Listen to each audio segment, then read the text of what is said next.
I have given them to you for food, just as I have given you grains and vegetables. What are you talking about? I remember this time I decided to go on a vegetarian diet. I wasn't having meat, I wasn't having even milk. I'm talking about the strictest vegetarian diet a person could take. I don't know how I did it, but it was one of the most horrible weeks that I've had. Why did I go on such an expedition that no one sent me? It's because a part of me believed in scripture that I saw, which is Genesis 1:29. Then God said, look, I have given you every seed bearing plant throughout the earth and all the fruit trees for your food. So I thought maybe God's intention is for us to eat only fruits and vegetables. But boy, bodily, it felt wrong. It was recently that I was studying my Bible and I saw the balance to it because I was beginning to think that could God really mean that we should only eat fruit and vegetables and we shouldn't touch animals? We shouldn't touch those yummy proteins, those chicken, those beef.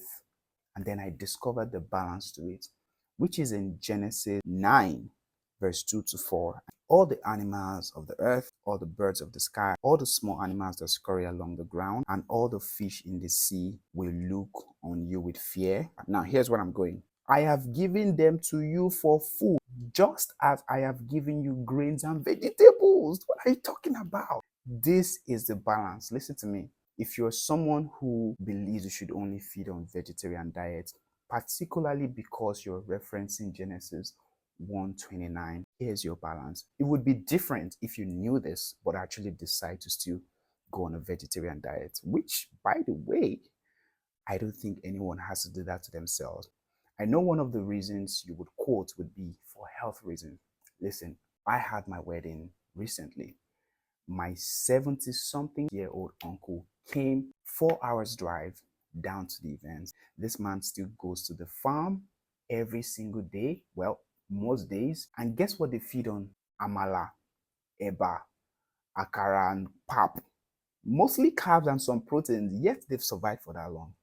On the other side, my dad is 70, still walks several kilometers most days. It looks very young. Guess what my dad eats? He eats everything, but in reasonable portion. So what I'm telling you today is it's more about how you balance out these things. One of the people that I love and respect the most in the world, one of the reasons that complicated is health. I'm talking about Steve Jobs, by the way. It's because of the diet, the strict diet he had been practicing from his teenage age. Steve Jobs was practicing long fasting, eating just carrots and some other fruits for days. Even when the cancer was detected and he had been operated on, they recommended him to eat some protein and stuff, but because he had been so strict, it was a struggle for him. Sadly, one of my heroes didn't make it. So I'm telling you genuinely, I don't believe anyone has to go on a strict diet where you're only eating certain things. Now, it's your choice in the end. If you decide that, oh, this is what works for your grandfather, the same way you have a grandfather,